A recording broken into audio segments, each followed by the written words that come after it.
Iga video esimesed sekundid on selle kõige tähtsam osa. Kui sa võtad sellel ajal kätte oma ettevõtte logo ja sellise eepilise muusikasaatel hästi aeglaselt virutad selle vaatajale vastu vahvist, siis mis sa arvad, kes seda näha tahab? Mitte keegi.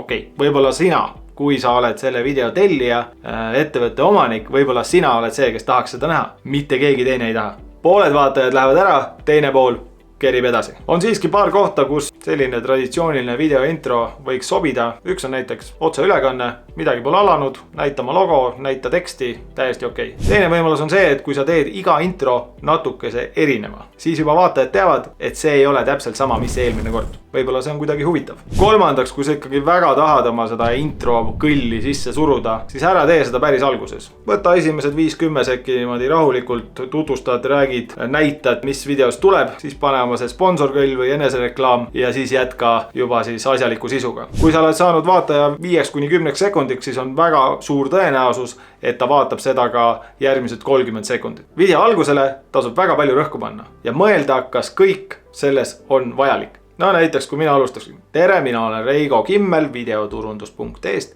Mul ei ole vaja seda öelda, sest seda ma saan näidata ka graafiliselt. Kohe video alguses. Ja pealegi, sind ei huvita see, kes mina olen. Sind huvitab see, mida mul öelda on. Ja täpselt sama kehtib ju tegelikult väga paljude koolituste kohta. Video esimeste sekundite ainus eesmärk on saada inimene vaatama seda videot edasi.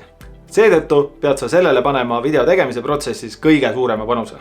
Anna teada, millest juttu tuleb, näita kiirelt kaadreid, näita lõpplahendust, aga jätta teekond saladuseks. Variante on palju. Aga sina, hea vaataja, jõudsidki selle video lõpuni. Järgmises videos vaatame, milline võiks välja näha video lõpp. Siit.